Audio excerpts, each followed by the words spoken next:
Hello, everybody, and welcome back to Fat Man Little Trail, the podcast. We are on episode 13, and once again, I am blown away by the support that I've gotten on the podcast over the last few weeks. Thank you very much for listening. If you do listen, make sure you click that like and subscribe button, and if you want to write a review, feel free to do that as well. It's been a real fun journey. Last week we had a great conversation with Matt Makins. This week I'm by myself, and hopefully I'll entertain you for a few minutes. I had an interesting thing happen to me. A couple weeks ago, I talked about the entry system and the ticket system at Rocky Mountain National Park, and how it is it's kind of a work in progress. They're getting pretty good at it in year 2 now. But I learned something this week that I failed to tell you last time, and I wanted to make sure that I pass that information on. What I learned is that at 5 o'clock the night before, they will re-release tickets for the next day if somebody's returned their ticket or something like that. And I was able to get a ticket. I logged in at like 5:02 and I didn't even know about this 5 o'clock thing, and there was a ticket available for 5 o'clock the next morning. And I think that's something that's important to know if you have a flexible schedule or you know you're going to be free the next day, to check right at 5 o'clock to see if any of the tickets become available again, because if it does give you the opportunity to go out and see a park that you're not normally able to see, or you haven't been able to get a ticket to, that is a way that you might possibly get a chance to see it. And it worked out for me, so that was really nice. I was not prepared, so it took me a second to get all my gear put together and all that stuff, and make the quick turnaround to be back up at 5 o'clock in the morning. That 5 to 7 a.m. check-in time, I thought I'd be the only one up there. I didn't get there until about 6 or so, but I got there around 6 o'clock, and most of the parking lots were full. By the time I got up to the Bear Lake parking lot, I would say it was 3/4 full by around 6 a.m. But I did have a chance to park, and I did have a chance to have a really good time, and I'll talk about that on the website and on my Instagram page, and I will talk about it, I'm sure, a little bit more in this podcast at a later date when I get my thoughts together. The one thing I did want to talk about, though, is, you know how there's always that animal that you want to see? At least for me, there's always been that animal that I've wanted to see out in nature and out in the wild. And at first it was a moose. I didn't think moose existed, and I kept waiting around to see a moose, and then I finally saw my first moose, and then I don't really want to see a moose anymore because they're pretty terrifying. I've seen moose a bunch of times now. I actually saw a mama moose and her 2 calves on my last trip up to Rocky Mountain. But what I saw this time was a bear, and I've wanted to see a bear in the wild for a while, and I was pretty excited to see it, but I didn't see it in the park. I didn't see it while I was hiking. I was driving up to the park and just leaving kind of that kind of area between Estes Park and Rocky Mountain National Park, if you know what I'm talking about. There's like a couple of shops and like shopping centers there, and it's 5:45 in the morning, and this bear comes running across the street right in front of me. And my first thought was, holy cow, that's a bear. My second thought was, holy cow, those things can run. And it was one of the fastest, like, just jumped on all fours and just sprinted across the road, and it was about as fast as a deer that I've seen running. So I saw the bear. I don't know that I want to see another bear, especially like face to face, after seeing that display of how big they are and how fast they run. But it kind of started a debate because I didn't see the bear on a trail. I saw it while I was in my car driving into the park. I mean, it literally ran in front of me about, 20 yards ahead of me. So I've had this conversation with a couple of my hiking friends, and I'd love for you to chime in. You can email me at fatmanlittletrails@gmail.com with a comment if you have one on this.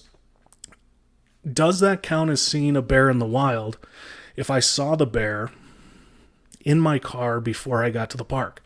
I'm voting yes, because that way I can check it off my list and I don't have to go looking for a bear in the wild. A couple of my friends have said that absolutely counts. It's not in a zoo, so it's in the wild. Some people said no, it doesn't count, because you have to be hiking, you have to be out of your car, you have to be on the trail and see one to make it count. So I don't really know how I feel about it. I just know that I was happy to see it, and it kind of shocked me. And I think that I count. I think I'm gonna check it off the bucket list.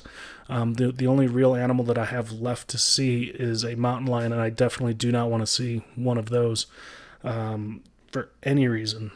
So give me your thoughts. Send me an email. Let me know what you think about whether or not that counts as a bear sighting in the wild. I'm going to go with yes, but I don't want to influence your vote at all. I just won't read your emails if you disagree with me. That's not true. I'll probably read more of them if you disagree with me. The next thing that I want to talk about, and this became a thing on my hike, and I'm going to call it estimations. We all go out and hike, and we look at a map beforehand, or I use the All Trails app to get my information before I go out on a hike. But then you always, you run into people on the trail, and it's one of those where you're like, hey, how much farther do I have to go? And I have to say, everybody's terrible at it. I'm terrible at it. I think everybody who tries, everybody's heart is in the right place, but everybody is terrible at it, because I was doing my hikes in Rocky Mountain, and I actually took the wrong direction, and I wanted to go to Mills Lake, and I ended up going up to like Dream and Emerald Lakes. And so I was trying to like go backwards and like retrace my steps and figure out how long it was going to take me, because my estimated map said it was going to be 8 miles out and back. But I'd gone on this other trail and seen these other 3 lakes, so now like my estimate's all over the place. And I was trying not to check my map so much, because it ended up being an 8-hour hike and draining my battery. So I would see people on the trails, and I would be like, hey, how far away are we? Oh, you're 3/4 of a mile to the lake. Okay, great. That's no problem. I can do that. And then the next person I say, they're like, no, you're no more than 2 miles away from the lake. I'm like, well, okay, hold on a second. How did I walk closer but get further away? And I'm terrible at it. I've had people ask me, and they're like, oh, how far am I? I'm like, 171 yards. Because if you're going to make it up, you might as well just have some fun with it. But it really can get you into some interesting situations. And it got me into one of those situations as well. But this one was a little bit different, because it wasn't a ranger. I think it was a wildlife resource manager, I think is what he said his name was. And he was in the full uniform, and his job was to go around and check campsites and make sure that people were obeying the burn bans, and they were cleaning up after themselves, and they knew the rules. So he kind of hiked around the park and checked all of the campers and the backcountry people there. So I ran into him, and I was like, oh, hey, I've already done like 7 miles on this hike. How much further is it out to Black Lake? And he goes, it's 2.5 miles, and there's no more elevation gain. It's just a flat walk. So I'm thinking in my head, I'm like, 2.5 miles with a flat walk, I can do that. Flat is good for me after, and I'm on mile number 7, mile number 8, and I've already had, I think it was like through 2,000 feet of elevation gain that I'd already done. So a flat walk sounded real good, and I was really ready to do that. And I wanted to see one more lake. I'd seen 6, and I wanted to see one last lake. The more I talk about this, man, I saw 6 lakes. This was a great little hike. I'll have to get that posted on the website real soon, so make sure you check back for that. But anyways, going back, so I'm like 2.5 miles of flat. I can do that. So I start heading down, and it was actually better than I thought, because it actually started heading down. So I'm descending down, and I'm just thinking to myself, like, oh, this is great. I'm going to make this. And then all of a sudden I start walking upwards. The terrain starts, ascending and climbing up, and it's starting to get really rocky and really primitive in the back, kind of the back of Rocky Mountain National Park there. Everybody stops at Mills Lake, so the trails aren't as well used. And now I'm like, okay, now I'm walking up these rudimentary steps. I'm walking up rocks. And I'm about 800 feet higher than what this ranger guy or wildlife resource, whatever his title was, told me I was going to be. And I was like, okay, it's still not that bad. I've made it this far, and I'd gone about 1.5 miles, 2 miles. And I run into this other guy by the name of Keith on the trail. And I was like, man, do you know how much farther it is to Black Lake? And he goes, no, it's probably about 1 mile or so. You're getting a little closer. And I go, but there's no more climbing, is there? And his eyes got really big and really wide. And he turned and he looked at me, and then he looked over at the where I was headed, which is where Black Lake was. And he goes, you see where the tree line stops? You see where that ledge is? You see where the waterfall's coming down? The lake's above that. Well, this was about another 1,000 feet above where I'd already gone. So what the guy told me was a flat hike turned out to be about 1,800 feet of elevation gain additional. The estimate of 2.5 miles was probably close, what he told me. But it's the 1,800 feet of elevation at the end of the day that becomes a thing. That becomes a really discouraging thing. Plus, with I have a physical ailment where I can't scramble, so I can't use my hands when I hike. So everything has to be relatively flat, or be able to get up on just my 2 feet. So when I looked at that, and I looked at the rocks that I was going to have to basically sheer vertical up, which I can't do, and I just thought to myself, I'm out here in the middle of this primitive area of the park where there's not very many people. Keith was a long lens photographer, and he was taking pictures out there, and he was the only one I saw, and I was just like, now I'm in trouble, because immediately I go back to thinking about that giant bear I saw run across the street at the other end of the park, and I was like, I hope his brother doesn't live out on this side. And I turn around, I start heading back, because at that point I couldn't do it, and I knew I couldn't do it. And I was disappointed because I'd gone like 2 miles out into this primitive area. Again, my estimates are as perfect as everybody else's on the trail. So let's just say I went 2 miles out of extra walking, and I'm a hefty hiker, so an extra 2 miles and an extra 800 feet of elevation gain get a little tricky. So then we're coming back, and every time I see a sign, it says that the trailhead is a half a mile away. Not just the first sign, not just the second sign. It was like 3 signs in a row that said I was still a half a mile away, and I couldn't figure out what was going on until I realized that the map that All Trails had was sending me to a different trailhead than the trail that I was on, even though the drawings were the same. So it ended up being what I thought was going to be like a 7.5 mile hike, ended up being about a 12-mile hike with about 2,500 feet of elevation gain, which was a little bit more than I was prepared for. And I love it, and I'm going to keep asking people every time how much further they think something is, because just the estimates have now become a kind of a running joke for me when I'm on the trail.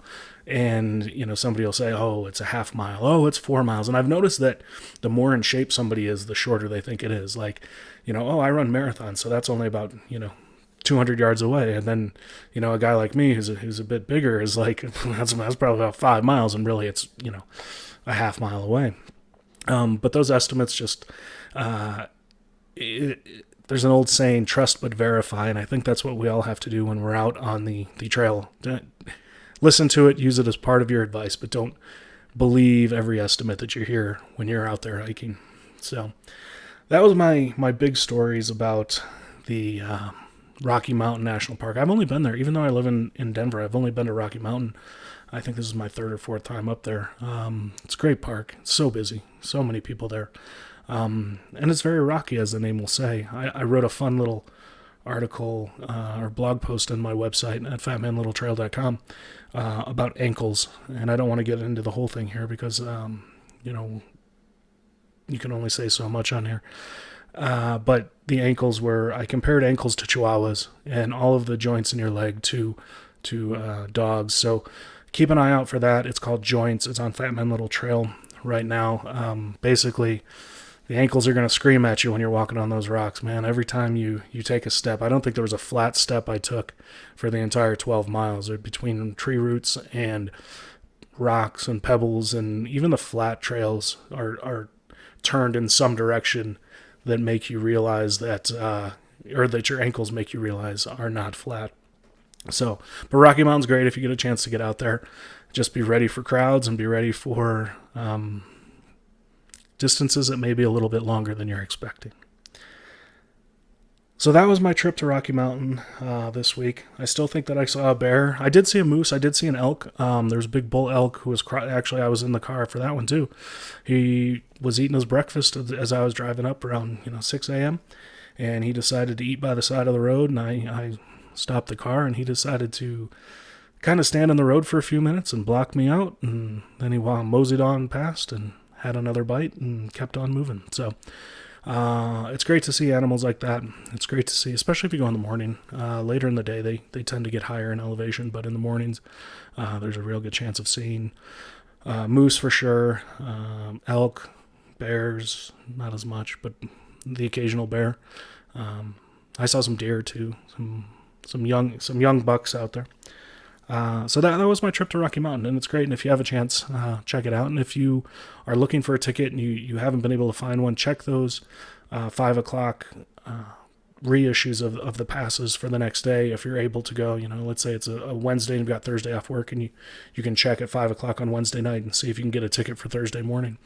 It's the way I got in, and I was really happy that I did, and had a really good time. So the next segment we have here on the show, as I move through my notes, is the Fat Man's Favorite, the hike of the week.